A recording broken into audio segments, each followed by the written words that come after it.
Right, and we are back, as the title suggests, for another anniversary. I know we had quite a lot during the summer, but I mean, obviously we couldn't get to Blueprint, but I mean, we had to get to this. I think me more so. I won't lie. I mean, if you guys think I'm a little Sims fan, yeah, you probably want to tune out now. Just you wait. Yeah, because Tribe is pretty epic in my eyes. So obviously it's been 30 years, a long fucking time, since legendary hip hop group A Tribe Called Quest dropped their sophomore album, The Low End Theory.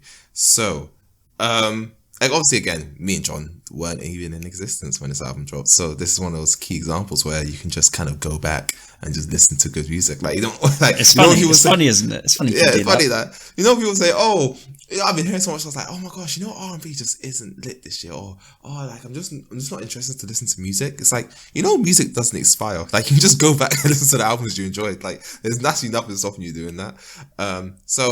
Or you can just find older stuff and be like, "Oh my gosh, never thought this existed." Like it doesn't always have to be new stuff. Like yes, guys, all the stuff that drops isn't going to be interesting. You can just listen to other shit. So yeah, this is one of those albums. I mean, how else do I introduce Tribe? Like, I feel like if you don't know Tribe, then your favorite rapper is probably sampled or interpreted them at some point in their careers. Definitely. So, I mean, it's like it's just one of those groups. Like, when you're talking legends, these are like legends amongst legends, right? We're actually talking about the cream of the crop here. Mm-hmm. So, I think in terms of when I got introduced to Tribe, I'd say a long time ago. I'd probably say when I was even in secondary school, probably more so than 10 years ago now. But I didn't listen to them for reasons beyond the scope of this episode. It's not going to make sense if I say it here.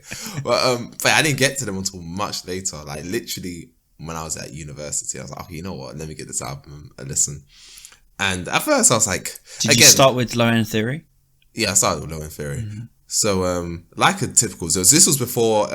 this was like 2015 or something. This was before... Or even 2016. This was before their final album Thank you for your service, yeah. Yeah, exactly. So, I listened to it. I was like, oh, it's all right.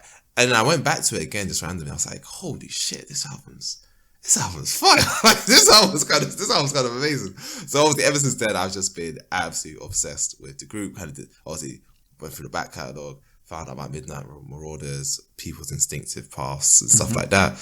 And yeah, here we are. So obviously, I always kind of get tabs on this album, can kind of maybe compare to, I guess, the other great albums in the 90s, or what even dropped in 91, why it was such a significant kind of shift in hip hop. So I guess if you're one of those people who don't listen to Tribe that much, I would say stick around for this episode, because I feel like Tribe is a key marker in hip hop history. So I think even if you don't know the songs, I think kind of knowing its impact will be interesting enough. So yeah, John, when do you kind of pick up on Tribe? Well, just to pick up on that, as someone who shared, someone who's very lucky to share a wall with Tope in fourth year, in our final year of university, I can confirm that he enjoyed A Tribe Called Quest. He enjoyed it very much. This is when you got your this is when you got your vinyl player, wasn't it? And it was Low End Theory, wasn't it, that you got on vinyl? Funny enough, see, John's not remembering it correctly. So I actually don't have any Tribe. I have no Tribe record on vinyl, only because the shit's so fucking expensive. At the time, so I literally just used to blast that shit out from my laptop. Oh, just from your laptop. Yeah, I have the Tribe records. Yeah. I was aware. I think it's always hard. It's always hard to be like, oh, I knew about them in secondary school, because I don't have memory of engaging with music that much until sixth form and into the first years of uni. But I definitely remember listening to them in second year, and listening to them a fair bit in second year, and then obviously in third and fourth year, like properly listening to their albums again and being like you're saying, like, holy shit, like this is the blueprint. Yes, this is the blueprint of a lot of what we listen to now. So yeah, I'd say I listened to Low End Theory quite a fair bit. Obviously Midnight Marauders, and then come around to what was it? Would have been in the end of going from second year into third year when Thank You for Your Service came out. So yeah, it's, I mean, yeah, there's not really much introduction you can give them. If you don't know, then just go and check their albums out. Literally. No, I think what should we do, I think just to kind of give context, because I think it's the stuff that probably people didn't know much, is maybe some of the albums that were out in 1991. So yeah, let's kind of run through that. I'll go with a couple. I know you've got some listed, but yeah, obviously '91 you had De La Soul, who are obviously part of that Native Tongues collective. You had people like Black Sheep, that duo. Tupac's first album came out in '91. Slick Rick, Scarface, DJ Quick was big in '91. Go on, you go with a few albums. Oh yeah, obviously Ice Cube came out with his, I think, first album, Death Certificate. Yep. NWA's Niggas for Life, I think that was their second album. And obviously, bear in mind, I think the late 80s was heavily dominated by NWA because people were like, holy shit, we ain't heard people been this crass on like a record before. So that was the thing. But also, at the same time, you also had DJ Jazzy Jeff and the Fresh Prince with Home Base. So you know the song that everyone loves, Summer, Summer, Summertime. Yeah, that's that album. Obviously, I don't know if you mentioned Slick Rick. Obviously, a big deal back then. Good storytelling rapper with the Rulers back. So I guess what we're trying to say is like, if you look at the kind of, and these are like the biggest albums of that year. I don't mean Tupac's album was that big that year, but that's by the by. Doesn't really care. But like in terms of like the landscape, it was either, still the really hard shit, or like, I'll say it wasn't conscious rap. It was more just either like cool kid raps or like hard raps. Do you know what I mean? It was not anything Tribe were doing. And I think Tribe knew that kind of coming in, because if you look back from their first album, it was pretty much that like vibes. Like, how do I explain it? It's not conscious, but it's basically kind of rapping for the sake of like just being regular guy. I call it regular guy rap. Do you know what I mean? They're staying away from the profanity. Like their whole first album had no swear words in it whatsoever. Just kind of regular guy stuff. You know what I mean? Like Lost on Water and El Segundo. Obviously, everyone knows about the famous song, obviously, Benita Applebum, Can I Kick It? Obviously, a legendary album in its own right. But but obviously, this is the one that I thought I really kind of put them ahead of their peers in terms of native tongues, and obviously kind of separate them in terms of hip hop in general. Yeah, for sure. Because obviously De La Soul, they dropped their debut album like literally less than a year before People's, I always forget the whole name, People's Instinctive Travels and the Pass Around. There we go. That's it. Yeah. Like just the year before. But then, when you compare their like debut albums, Tribe, it's not that Tribe necessarily were first in this genre, it was that they did it better, essentially. So obviously there are so many other artists part of the Native Tongues collectives. It was Jungle Brothers, Shi Ali, Black Sheep, Queen Latifah. Yeah. I feel like I'm missing someone out. De La Soul. I think there was another artist in there somewhere. The New School. I mean, there's a couple others, but I think those are the main. I think you got on the money there. Yeah. But what was I gonna say? But they definitely make like a very conscious kind of like move away from the rap at the time, not just in terms of sound, but also in terms, like you're saying, of lyrics. And not that they were trying to make these like grandiose like political or social statements, but they were just kind of commenting on stuff around them and just the landscape around them. So I guess it's going to be one of those quick ones, guys, because again, I feel like Tribe Called Quest really doesn't need that much introduction. So to kind of bore you with that, like obviously we're not historians, we don't need to do that. But again, I'll say this: I don't think I kind of put in notes, but when it comes, because I think we did a similar thing with Simbi last week, so I'll do the same thing here. So with this album, obviously the Low End Theory, it's about 14 tracks? I think probably a bit more, something like that. Yeah. About 40 something minutes. Do you know what I mean? 48 minutes, so not the longest. Yeah, 14 songs, that's right. 48 minutes. I was pretty on the money there, fair enough. Are there any parts of the album, should I say, that you're not a fan of? You're like, actually, no, you know what? I can have it. I feel like you're baiting me. I'm not baiting you. I'm just genuinely asking. Well, I feel like there's obviously, I mean, we're going to talk about a lot of these songs. There's obviously one song in particular that they tried to go for a particular message, and they tried to be the good guys. And in my opinion, it didn't come off in the way that they intended. Okay. And I don't think it hit the message that they were trying to hit. The song that we're both thinking of, obviously, is, I don't know if I'm thinking of it, but keep going. Is Infamous Date Rape. I'm not thinking of that song, but continue. Okay, cool. We've got two songs to talk about then. Yeah, so with that song, obviously, as the title suggests, it's a song of dichotomies, I think, for me.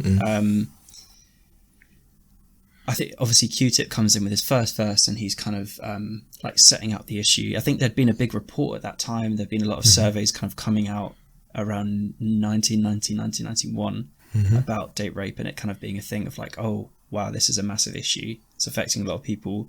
People weren't really kind of aware of the idea. So Q-Tip comes in, he kind of sets out the issues like, you know, the stats are fat or something. And he's commenting on it. And then essentially, I feel like they lose themselves in the examples that they're using. They're kind of saying, oh, you know, women only don't want sex when they're on their period. So, you know, just wait around and then when they're off it, you're in. So I feel like they kind of, I think especially in like Fife's verse as well, they kind of trivialize it a bit by reducing it to those kind of examples. And things like, what's it, like girly girl, cry rape, and I know because of your bloody attitude. And I get that there are elements there of like comedy and like they're with the last one because they're referring like a previous song, but I think they don't hit the message that they're trying to hit. I think because they're like distancing themselves from other rap that's, you know, like intensely misogynistic, and they're making an effort to kind of try and tackle this big issue. And yeah, I don't know. What's your opinion on this song? You know what? I'm gonna say depend on that, because obviously I think, you know what, I just want, again, I kind of baked you a little bit. I just want to know what song it was, and then when we get into the song listening, we'll break down to it a bit more. So my song, we're already here. Yeah, we're already here. No, it's fine. It's right. No, it will all make sense, John. It will all make sense. So obviously my song is actually not that. It's Sky Pager, and obviously purely not for the reasons you say it. And again, I mean the song fucking slaps. I don't think the song fits thematic, anything like topic wise into the whole kind of theme of the album. I think it's more of a Midnight Marauders type of song to me. But before we get into the songs, right? So now we already know what our differences are, right? Generally, what are your thoughts overall on the album? Like, why is it such a revered classic? Why do you think, like, gaining from what you listen to? I think lyrically, Fife comes into his own on this album. I know he's only on 9 of the 14 tracks, but he lyrically is so much better than he was on the previous album. He even has, you know, with it, I think it's on Butter, isn't it? That is just him rapping, and like Q-Tip just takes the chorus. So like lyrically, there's one thing, him and Q-Tip, they just have like crazy synergy on these songs where they're trading verses. There's elements, you know, they're being like comedic in some of the songs. They're like commenting on, you know, the rap business or like record labels or, you know, rappers around them. And then also production and like soundscape wise, like it's just such a jump from the stuff that like De La Soul and the other kind of artists around the late 80s, early 90s were doing. Like the production is crazy, like crazy good.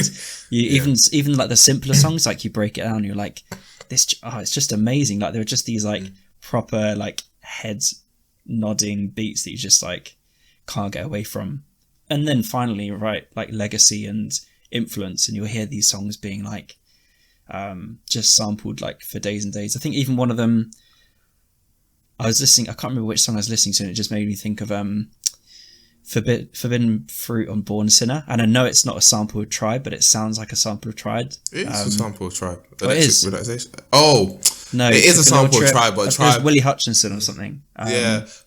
Something Brew, something like that. I know what you're Mystic talking Brew. about, but yeah. Mystic Bounce. Mystic Brew. Mystic Brew, and then Madlib did a version of the song called Mystic Bounce. That was it. Yeah. But yeah, obviously Tribe popularized that sample, of course. Yeah. But yeah, you just kind of that's on Midnight Marauders though. But yeah, Tribe is famous for that. Yeah, for sure. So I think lyrically, kind of sound and production, and then just like the legacy of the album. I think that's why this in particular. Yeah, fair. No, I agree with you. Like I think, kind of again going back and listening, it's like it's like.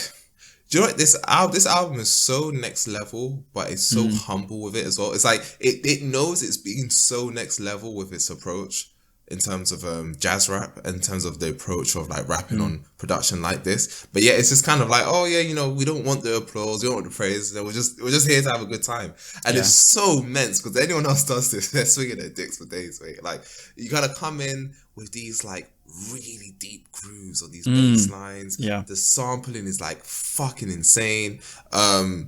Yeah, like the lyrics as well from both of them. I'm of the unpopular opinion. I prefer Q-Tip over Fife. I know a lot of people prefer Fife over Q-Tip, but yeah, I love me some Q-Tip, mate. And I just think the chemistry between like these two on all these songs is just like it's one of those ones you're never gonna get anything like this in hip hop. Like it's just not gonna happen. Yeah. And I think for these reasons, that's why I would put Tribe over Outkast for me, because I just feel like the chemistry between these two and kind of their Tribe's ability, I think more so in this album than any other album they've done, their ability to kind of boil down really complex things into like a simple straight line is just so crazy. Like I can't, do you know what I mean? If I say, you know what it is, this is the magic of music, right? Because if I just say these lyrics out, it's not going to sound as like prolific, or it's not going to sound as potent, but when you hear it, you're like, oh yeah, that's how I feel. But that's kind of just like a simple, condensed kind of thing. They just distill it, right? Yeah, they distill it in such a way, but they don't cheapen the, I guess, the context of the message when they do that. And that's, to me, that is like true blue lyricism to me. Like, and the fact they can do that for days and days and days and days with all sorts of topics. I think some of the things they talk about are still very relevant today in their song. Also, you talk about rap promoter. You talk about what was that? What's the other song? Oh, we mentioned business. we mentioned the quote in our Abstract Mind State interview. Yeah. Obviously, check the Rhime. Yeah. Even the infamous date rate. Like all these songs are like, so many topics are like, damn, like it was so far ahead of its time. I cannot state this enough. In terms of its content and its sound, and I think that's why for me it's one of my favorite albums across all genres of all time. Like it's like. I know a lot of people have their popular opinion, like, oh yeah, everyone's gonna have this, but I think for me, just like legitimately, like, holy shit, like I cannot think of much wrong with this record, and it's gonna be a hard time with this episode. So, obviously now we got it out of the way, let's get into the songs, right? So, what song do you want to start with first? Do you want to start with Infinite Date Rape? Since we're there, let's just get out of the way. Let's do it. Okay, cool. Yeah, so I've kind of said how I feel about it. I think it was a missed opportunity. I see what they were trying to do, but it just didn't work because I think they ended up just being problematic rather than actually giving a message, which is what they were trying to do. I think they were trying to be too funny and cheeky with it and give a message at the same time. It didn't work. It didn't work at all for me. See, this is where I differ, right? Because I fully hear what you're saying. I hear it. Like this isn't no like TCU by Drake shit. Do you know what I mean? Like I hear what you're saying here. But I think what they were trying to do, right? If one can assume, I think what they were trying to do, right, is basically kind of set the scene of what maybe a guy thinks is gonna happen when he meets a girl, and I think they're trying to make it satirical and be like, oh, like you think it's gonna be, and I think it does a great job at that. To be honest, like I think especially Fife, when it's just kind of like, you know, all of a sudden her sugar walls tumble down like Jericho. She's harder than Meshach, Shadrach, and was it Abednego? That's a fire lyrical reference, by the way. And obviously, he's talking about like you listen after 7, break 4 after 10, do your thing at 12 o'clock, and then you go again. And then what's it good? Then goes around 1, there goes around 2, and they'll tell you what the fuck you're supposed to do. So like basically saying like, okay, yeah, you might like coerce. I think that's what I'm saying. I think they highlight the whole idea of coercion and like, okay, yeah, she did say yes eventually, you did fuck her, but like now she's screaming rape. And obviously you hear Q-Tip talking about, you know, sweetheart, we ain't going out like that. And yes, he's a bit, I guess not, I don't know if this is the word, but it's basically like, yeah, I'm not going to deal with you if you're on your period and you don't want to fuck. I'll just find someone else to fuck. And obviously it's very blunt, maybe a bit rude, but I feel like that is the truth for a lot of guys. Not me, by the way, not me in it. But like, just saying, like, I get what they were trying to do with the satire and just like, yeah, like, we're basically showing you how stupid it is to kind of like push onto a girl for this act. I think, yeah, I if you want to say this song maybe it's one of those songs that could exist in 2021, 100% I get you. But I think at the time, the way people kind of took in subject matters and what was allowed at the time, I think it does fit. I just think I think in trying to be cute and satirical with it, and I got all of that and I understood what they were trying to do there. I think in doing that, they diluted a message they could have had. As in, I think the whole period thing was like the basis of the jokes and like the playfulness, right? But using that example kind of set it up to be oh, the situation in which a woman doesn't want to have sex with you is when she's on her period, because otherwise she's always ready to go. I mean, you gotta think this is 91, right? So it's the same age. If a guy doesn't want to have sex, he's gay. Do you know what I know. But yeah, I guess I get you. It's yeah. definitely a cultural difference in terms of this song, for sure. For sure. Obviously, we can like appreciate that that in the context of rap at that point, it was a milestone to even try and talk about it. Yes, obviously 100%. We can appreciate that. But yeah, it didn't hit for me at all. Okay. Cool. Go on, let's go for the song you mentioned earlier. Actually, no, I'll leave that. Let's go for the intro, right? Because I think Excursions is like a fucking fire intro, mate. This is like such a beautiful mission statement. Like the way and again, it sounds problematic when I say it, but you'll get it. It sounds like you're just wading through the jungle, and it's like just like little like just this bass just so low. Again, and you know what it is? I never clocked the title of this album. I was like, why is it called The Low End Theory? And I get it because the whole fucking sound is low end, isn't it? But just that low, deep bass groove, and just the way Q-Tip enters this album. When he's like, back in the days when I was a teenager, before I had status and then when he says, if you got the money, questions for the book, and the way the bass just hits, and yeah, just all the stuff he's talking about, like basically kind of stating all the stuff they're going to talk about in this album. Like, you know, everything is fair. This is how it seems to me. Obviously, a song called Everything is Fair. The unit called The Jazz, obviously, the song Jazz We Got. And just kind of talking about, like, just kind of, I think he has a quote that was quite, I think I noted it down. It's like, stick out the left and I'll ask for the other hand. That's the right hand, black man. Only if you know it, that's my man. If I get the credit, then I think I deserve it. If you fake moves, don't fix your mouth to word it. Get in the zone of positivity, not negativity, because we've got to strive for longevity. And I feel like that kind of encapsulates the entire album, to be honest. It's just, again, and I think this is another example where they're easy to kind of just, I guess, portray these concepts again in a few short bars. And obviously the chorus is very catchy, like we gotta make moves, never ever can we fake moves. So no, amazing intro. One of my favorite intros in hip hop. It's kind of it's very monumental intro in terms of like the bass and everything you're talking about, and the title as well of the album. Like that is just something that if you were to list, I don't know, 3 things about the album, like one of the things would be that like low, like grumbling bass is just like the foundation of the whole album, isn't it? And yeah, so many quotables from this.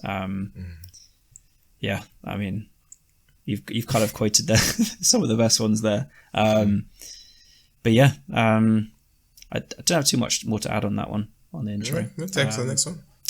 Let us go to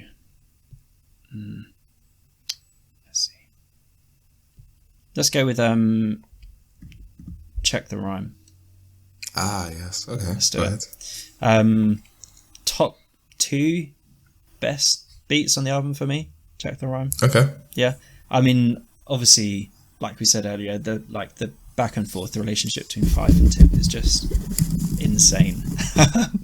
And like that whole like call and response before as he intros Fife into his verse is obviously, you know, like the whole like DJ MC thing from the 70s and 80s, like the whole call and response. But yeah, so many quotables. He's like, let me pick a couple here. You see my aura is positive and I don't promote no junk. You see I'm far from a bully and I ain't no punk. And then it's funny because he's talking about mother and father, and I know you've been memeing about Drake and that awful line about your mum and dad. But here's a nice one. He's like, now here's a funky introduction of how nice I am. Tell your mother, tell your father, said telegram. They're just so... I just love... I love Fife on this one. I think overall, Q-Tip probably takes it in terms of the album. But like Fife on this, just his flow is so effortless. Oh, 100%, so man. And the contrast 100%. Of their like deliveries is so good as well. Obviously, Q-Tip's kind of...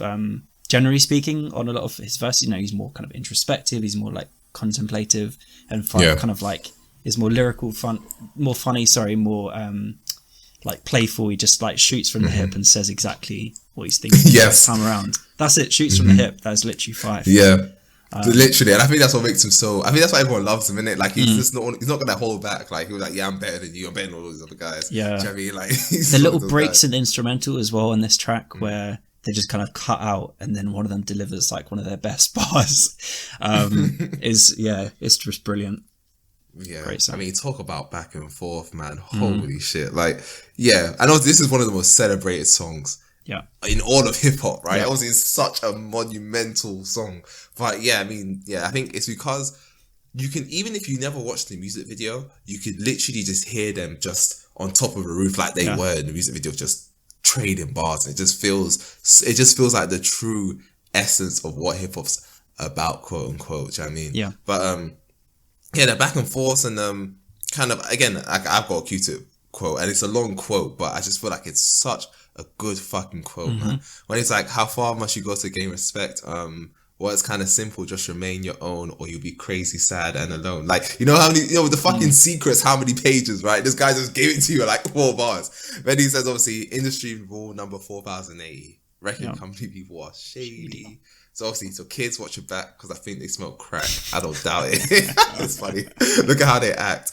Off the better things like a hip hop forum. Pass me the rock and I'll score them with decorum and proper. What you say, Hammer? And obviously, this is kind of like their jab back at MC Hammer because, again, it's so funny to look back. This is why it's so interesting to look back at all the albums because obviously MC Hammer was saying rap was pop back in the 80s, and obviously it took a much longer time before that was even the case. And obviously he says rap is not pop. If you call it that, then stop.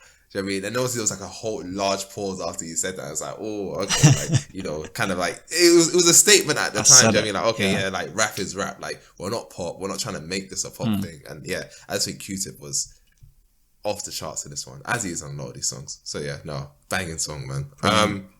Yeah, and in-house production, all of it, wasn't it? No, or like most of it was Tribe production. Yeah. On this, yeah. Yeah, so we've got to go through the members for anyone who is listening for the first time. But obviously you got the rappers obviously being Q-Tip and Five, sometimes Jerobi. And obviously their DJ is Ali Shaheed Muhammad. And obviously a lot of their engineer for most of the albums is Bob Power, who they shout out quite often. So let's go to show business. I'm going to show business because I just feel like, again, this is such a good example of like, man, where the fuck were they? Are they in 1991 or are they in 2015? Because I just feel like the whole depiction of the industry, it's kind of a bad thing, isn't it? Like the fact that a lot of what they're saying is like almost 100% kind of relatable to right now. Obviously they had, this is guest verse from Lord Jamar, Sadat X, I think there's a number of person, I can't remember. But obviously, yeah, the hooks is so funny on this one. Do you want to be in the business? The ups and downs for the hoes. Always getting fronted on at shows. You know what I mean? Stuff like that. It's just, yeah, I've always just a hilarious song. And just, I think they just have they're not, no shade, but they're not like preachy with it. Some of the rappers are. Just like, we're going to talk about something that is actually quite important. Like the show business, it can fuck you over. We're just going to make a joke out of it and just kind of show you guys, hey, like this is what can happen. So yeah, all your thoughts on it. Yeah, it's a hard hitting song, isn't it?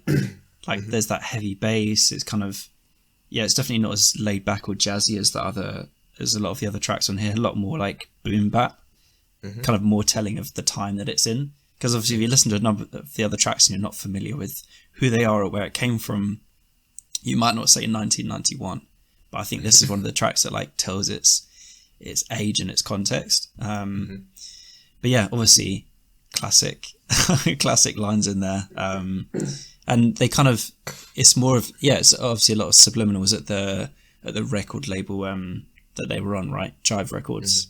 Oh yeah, 100%. Yeah. And because they kind of, like, I don't know whether they explicitly said it, but they blame them essentially for their breakup in 1998, record label problems. So, but yeah, it's good. Obviously, it has Brand Nubian on this, and yeah, just a great track. Yeah, I like that. I like that it's a harder hitting one, and especially given the the subject matter, they're going in for it, like leaving all the jazz stuff behind on this one. Oh yeah, for sure. Yeah. Where should we go next? We could go. Should we go to Bugging Out? Okay, yeah. Yeah. Yeah. Cool. Yeah. So many Fife quotables on this one. I mean, he's saying, was it I float like... What are the funniest and weirdest bars, right? I float like gravity, never had a cavity, got more rhymes than a Winans got family. I had to look that reference up. I'm like, who the hell are the Winans? Oh yeah, the guys. Yeah, they're like the a gospel group. family. Yeah. I looked them up. I was like, who the hell are these guys? It's like yeah, go on. No, fun fact. So, you know the song Drake Views? Yes. The sample for that is from the Winans. Is it? Yeah. Okay. All right. So that's a little bit of history there. So yeah, they're actually quite famous. Like not Kurt, like a Kurt Frank is like gospel music. Yes. Yeah, they were quite big in the gospels. Yeah. So actually, I understood that reference. Word to Captain America. But yeah, no, Bugging Out. Obviously, this is Fife's first vocals on the album. He comes out the gate just swinging. I thought one thing was quite funny. Right? It's just funny how it's looking back. Like Q-Tip felt like R&B was taking the shine from rap. It's like, fuck, now it feels like they're intrinsically linked in some way. But also, it's kind of weird that he felt, if I could take out if I could just yank the plug out R&B, he would. You know what I mean? And obviously, Fife, again, probably his best performance in this whole entire record. When he's like, again, and this is what I'm talking about when they're talking about, again, a constant distillation of topics. When it's like, you soar off to another world deep in your mind, but people seem to take that as being unkind. Oh yeah, he's acting stank. Really on the regal, a man of the fame, not a man of the people.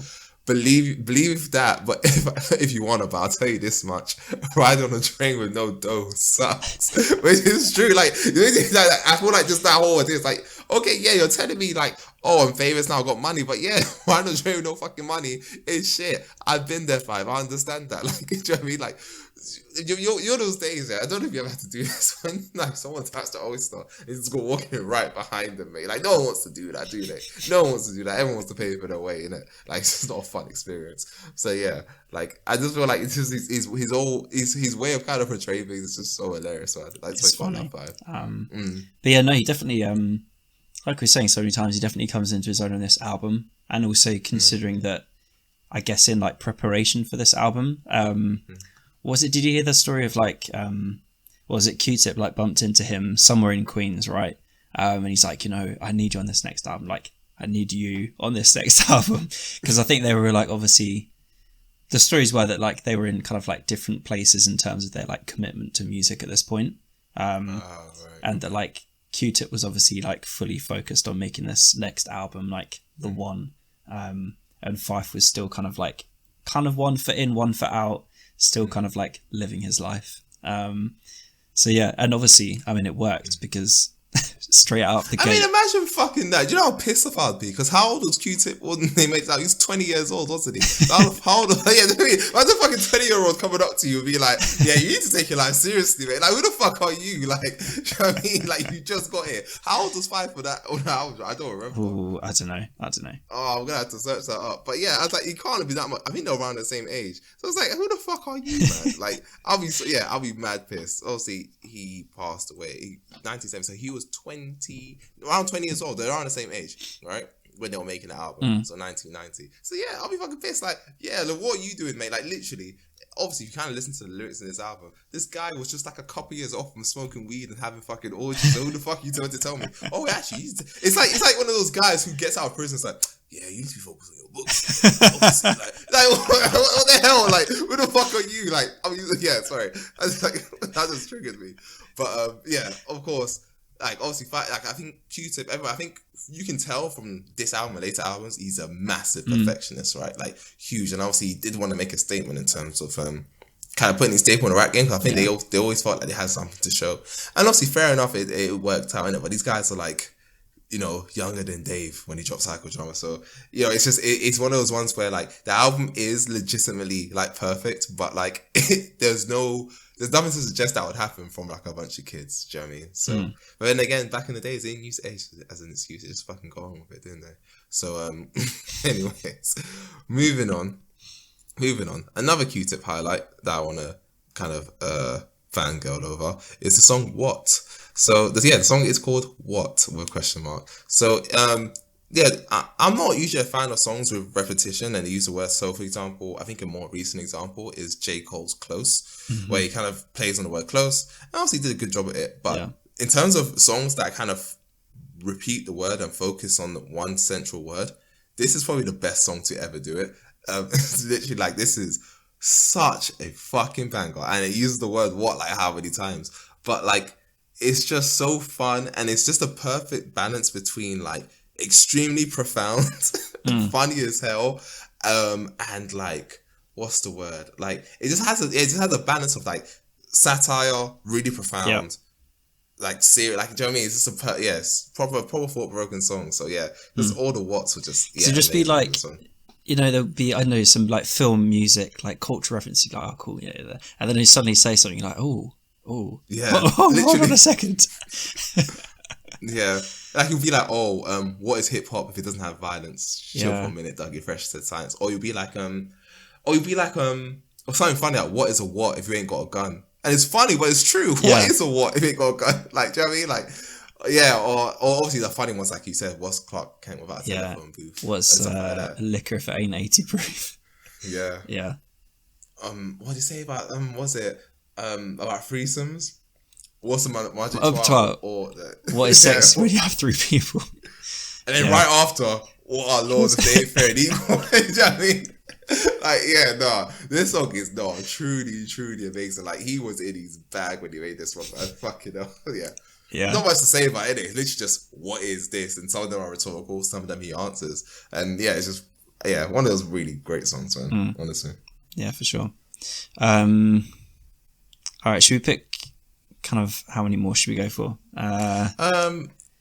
Okay, we can touch on Skyface, because I said that's my least favorite, right? Go for it. Yeah. So again, so I feel like I get they're trying to be cool. You know what I mean? Like, back then, because you gotta remember, guys, some of these Zoomers don't even know, John. Like I was saying, this episode's gonna get the least amount of views because no one gives a fuck. They just want to listen to Minions. They thought this would be a Minions episode for whatever reason. So like, back then, obviously the Sky pager was the thing, innit? It's like, I got the iPhone 13, mate. And obviously they make a thing of flexing that they got a fucking Sky pager, which at the time it might have been a thing. So even at the time, it seems a bit like, kind of like, you're trying to kind of stay away from materialism and flashiness throughout the whole fucking record, and then you got this. And then song. You do you know what I mean? But it is a banger because the bass is hypnotic. Like, do you know what I mean? It's a good song, but it's like, it just doesn't fit at all. Like, you know, what's it? You text 69, that means you want some cock. It's like, okay, all right, man. Like, yeah, do you know what I mean? It's just a bit weird. You know S in Sky page really stands for sex. Going off like Donald Trump gets checks. Yeah, like, I feel like this is just an indication of we are getting mad pussy, and we're just trying to put this in a song in some way. I mean, that's what the song's basically trying to say. But yeah, whatever. That's it. But yeah. How many more songs do you want to go through? I mean, I can talk about any song, so I don't mind which way we go. I mean, I fucking love this song. Yeah, you do. I'm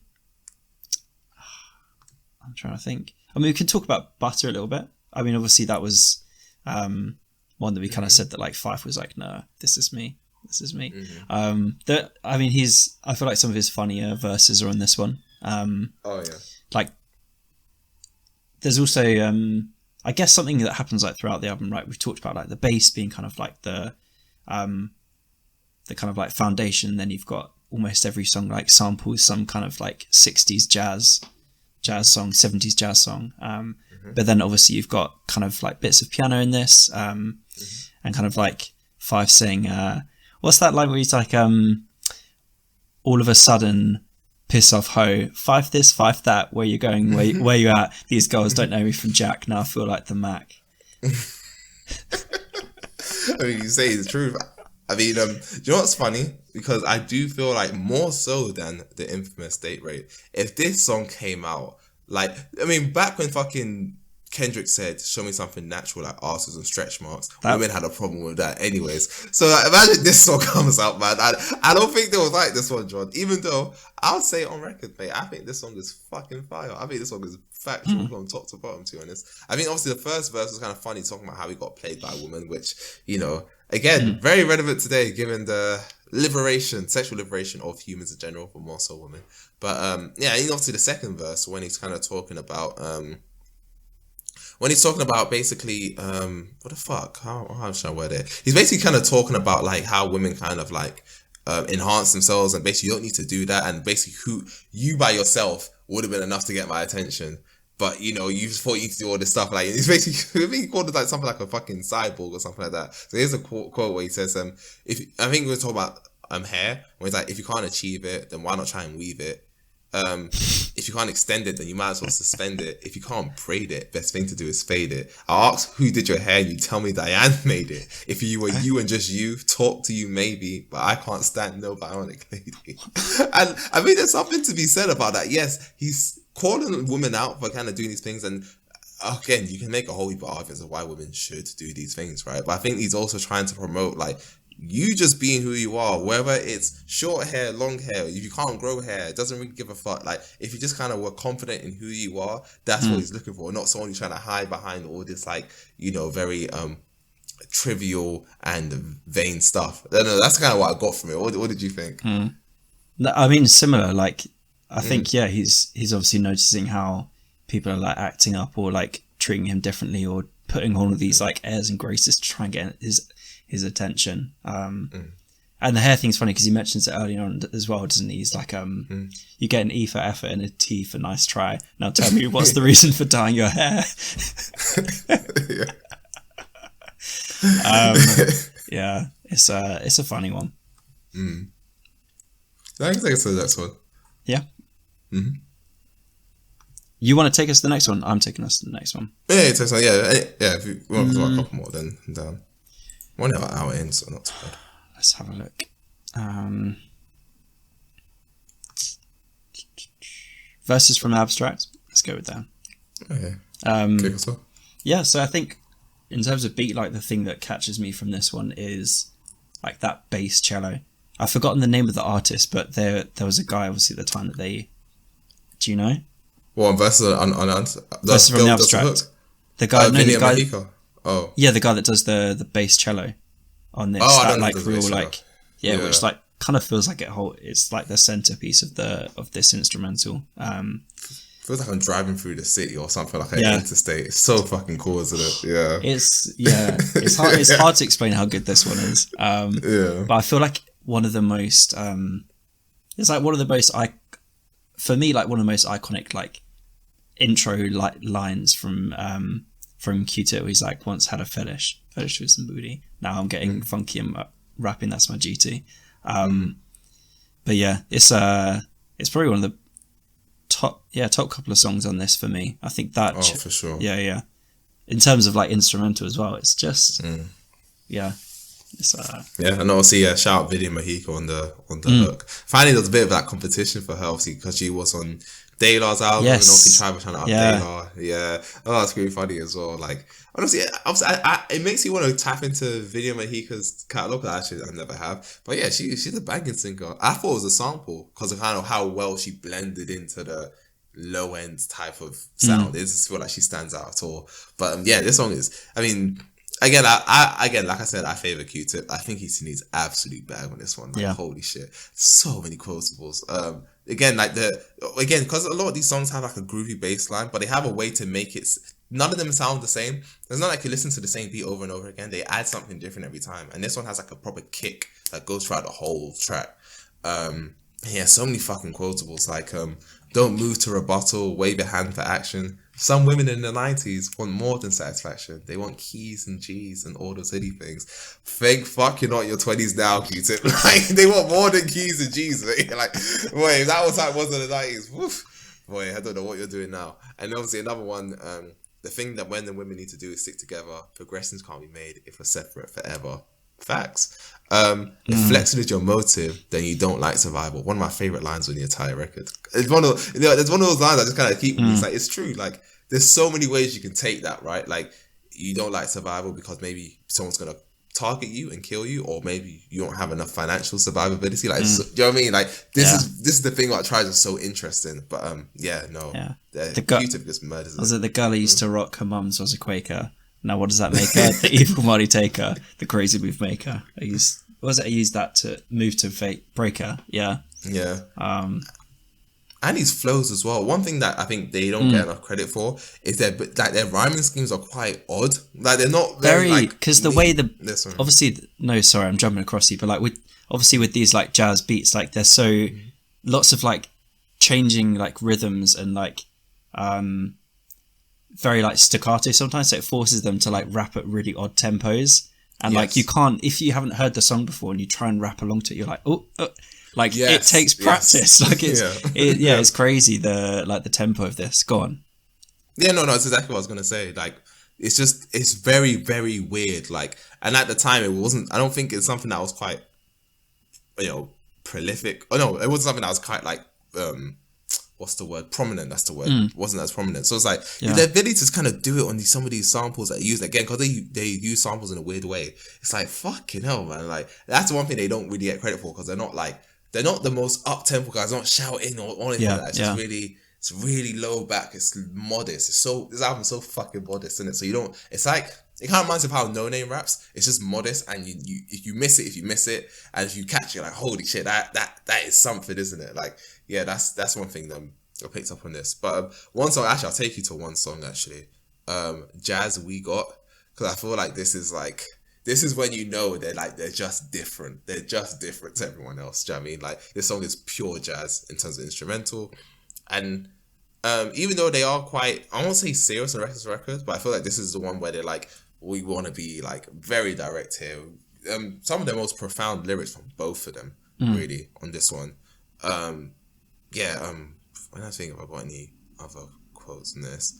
But no, let's see, I just thought literally most thought-provoking and prophetic. It's kind of the way they kind of saw their careers going as well, and what impact they wanted it to have, and how it exactly kind of did that. Was like stern premium with a laid back tongue. The aim is to succeed and achieve at 21. And then obviously that's like a very what's the word, stereotypical kind of desire, and obviously they fucking did that, didn't they? And also talking about like how they're infusing jazz with their music, and what's I don't really mind what goes over your head because the job of resurrectors is to wake up the dead and all that stuff. Like just proper nice. That's brilliant. I think in Q-Tip's first verse, similar to that kind of sentiment where he's talking about people just not catching stuff. He's like, the tranquility will make you unball your fist, for we put hip hop on a brand new twist with a whole heap of mystic, so low key that you probably missed it. Yeah, exactly. Yeah, it's crazy. Yeah, it's and crazy. just to have that like foresight to be like, we are definitely doing something that is fucking next level, and just be like, okay. You might even miss it, mate. And obviously, luckily for them, we did not miss it. Q-Tip and people in the 90s didn't miss it either. Wow. So yeah. Because you mentioned it before when you were talking about kind of Outkast. And we talked quite a lot about Outkast in one of our episodes recently. In terms of like them kind of being the like obviously as their name suggests, like they were kind of the new guys to come up in like the mid 90s. They had that whole big moment at the award show, and they're like, Southern rap's on the upcoming. But like Tribe Called Quest, similar at this point, right? Like they paved the way as this like new like brand of rap, like not only for the jazz and the sound, but like for the lyrical content too. And it's definitely, I sometimes forget when I'm listening to too much Outkast. I'm like, these guys are the first ever. And you're like, wait, sorry, like half a decade prior to that, Tribe Called Quest was doing it. I mean, I think a lot of some of my all-time favorite albums have stemmed from Tribe influence. Like, if you look at The Roots, even Quest Up said a lot of their sound was influenced by Tribe Called Quest. Of course, Outkast, maybe to a different degree, because obviously they had a lot of Southern influence to them as well, but definitely Tribe Called Quest influence. You look at most hip-hop groups going towards the late 90s. You look at Black Star, if you look at do you know what I mean? Like stuff like Slum Village. Gangstar. Do you know what I mean? Like this is all Tribe, mate. Like this is all kind of 100%. taken from what they've done. And obviously there's no shade, but when you're this, like I don't know if to me, when I think about most prolific albums in hip hop, obviously the obvious one would be Illmatic, a lot of people say that. But I would say this is more so. I feel like Illmatic was, oh my gosh, this guy's like a teenager and he's doing this, and that was really cool. Yeah. But in terms of like hip hop wouldn't be the same without this. Hip hop Richie wouldn't be the same. Obviously without both of them, but like the sound of hip hop would be so different if the Low End Theory didn't exist. And not many albums can say that. Do you know what I mean? And I'm not saying you don't need that to be a good album. It's just that it's just overperforming in every aspect. Do you know what I mean? Yeah, that's agreed. And I think Jazz We Got is just kind of like the key statement that kind of hones that in. Like, we've got the jazz. Do you know what I mean? So yeah, 100%. Yeah, I mean, we've touched on a lot of the songs there. Is there any other you want to tick off? I mean, it's gonna be more the same. Like, Vibes and Stuff is a fucking banger. I think that's it. To be honest, Scenario, obviously, shout out to Busta Rhymes. That literally made his whole career, didn't it? Like, if he wasn't on that, he would not be the guy he is today, innit? So, fucking lucky to him, isn't it? Yeah. But I was gonna ask you, in terms of like more modern artists who you can like trace those influences back to Tribe, who kind of comes to mind? First one is straight away Joey Badass. Straight away. Like, that is like, if you go back to 1999, I think he even samples this on Funky Ho, Infinite State Rape. Yeah, samples it. If you look back at... Neptune is 100%. I mean, they even say it so much. They even like comment on it. They're like, like we used to listen to Tribe together and we were like, what is this? Yeah, literally. Neptune's, Jay-Z, when he's like, obviously 22 twos, he's like, can I kick it? Oh, that's that Tribe Called Quest. He says it on Reasonable Doubt. And obviously he said it on Magna Carta, he interpolates them on one of the songs on Magna Carta. It's not from Low End Theory, but from the Midnight Marauders, where Sucker Nigga was like, hey, Sucker Nigga, wherever you are. And it's like, yeah, that's from Tribe Called Quest. He loves Tribe. He always interprets him in some sort of album. So obviously Jay-Z. Trying to think who else that's like a clear, direct relevance. I guess just looking at any like jazz rapper, like Mick Jenkins. Oh, yes, 100%. Yeah. No Name, also got to add her as well. I say in terms of jazz rap, I don't know if it's directly, but I don't think you would get albums like To Pimp a Butterfly if Low End Theory doesn't come first. I can see that. Do you know what I mean? Because that took the whole jazz rap thing to another. Even though that is more in funkadelics and stuff like that, I get it, but like, you wouldn't kind of get this. I think what other rappers. I think most rappers, whether they know it or not, as well. That's the thing about them. It's like you can literally, if you go back far enough, it's like try. Even Dr. Dre said like the Chronic was like kind of, he was influenced by the music that Tribe Called Quest were making.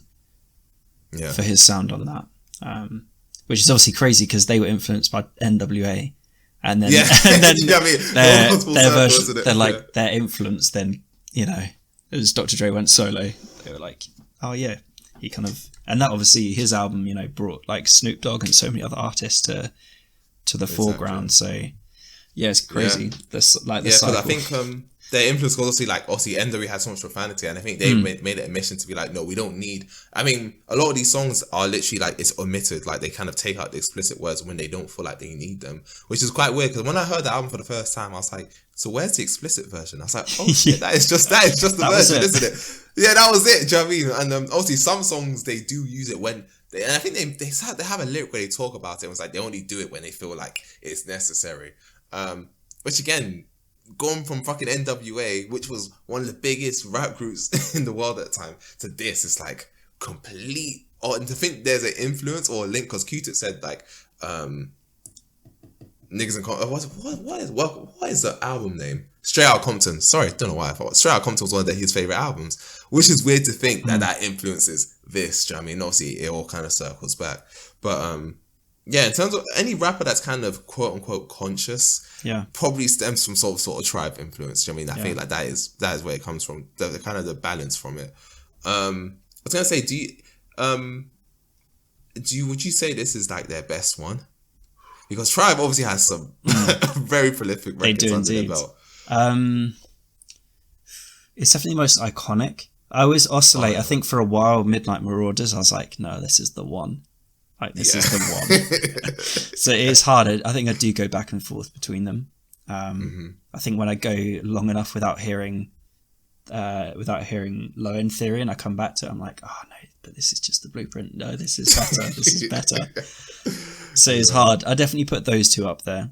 This and Midnight Marauders, for sure. Okay. Do you have a preference between them? I think Midnight Marauders is more in line with the times and it's more modern. And I think it's a lot more memorable if you're a general casual rap fan. You hear songs like Electric Relaxation or Awards Tour. Yeah. Obviously Kanye West, big Tribe influence, stuff like that. Yeah. Holy shit, yeah, Kanye West. So obviously Awards Tour, stuff like that.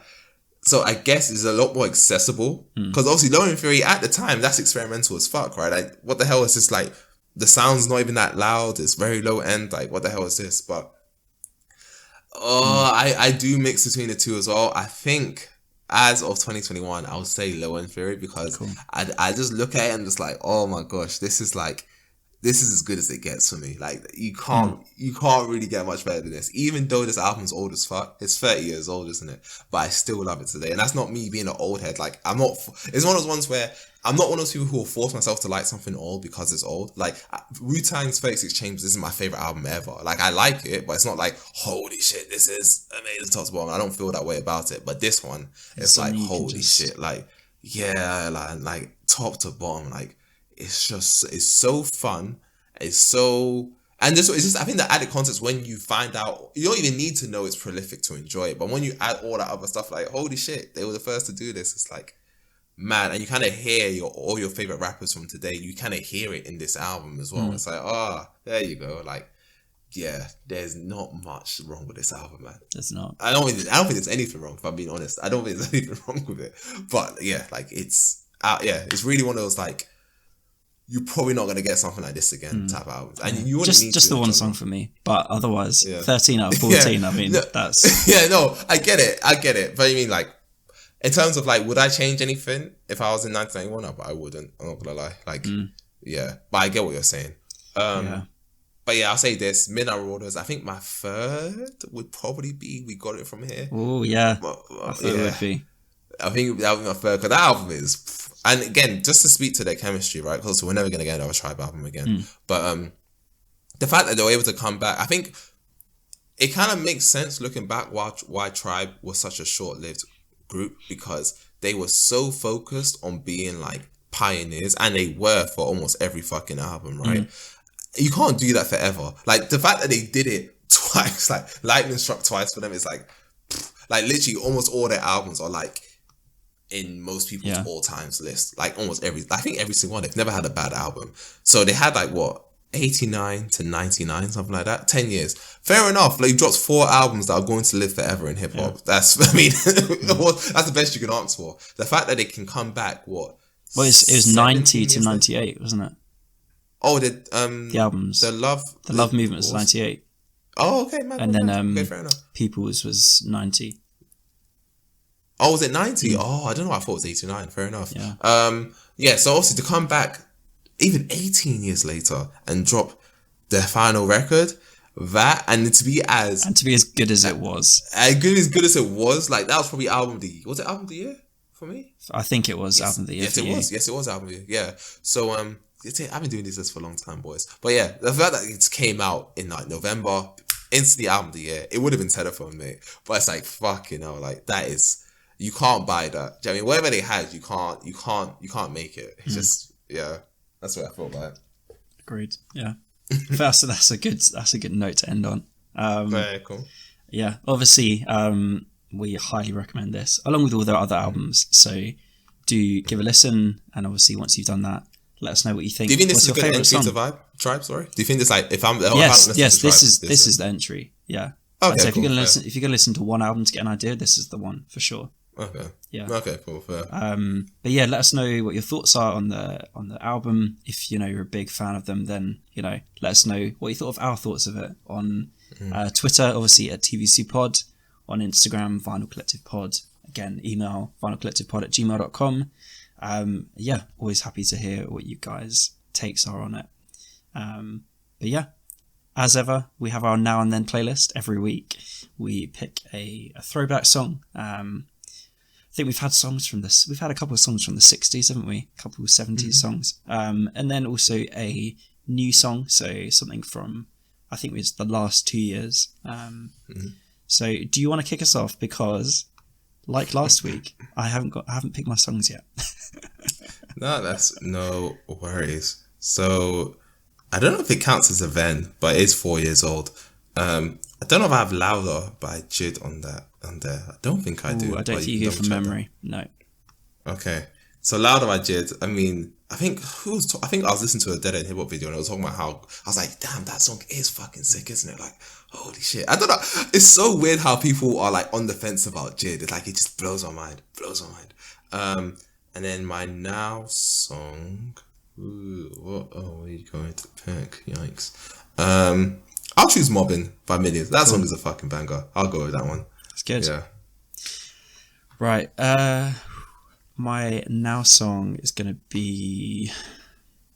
I'm going to go for Lit by Parsaloo. Okay. Parsaloo. Yeah. Right. Lit, that's from his new 3-track EP, African Rebel. Okay. Have you heard it yet? We haven't mentioned that earlier, actually.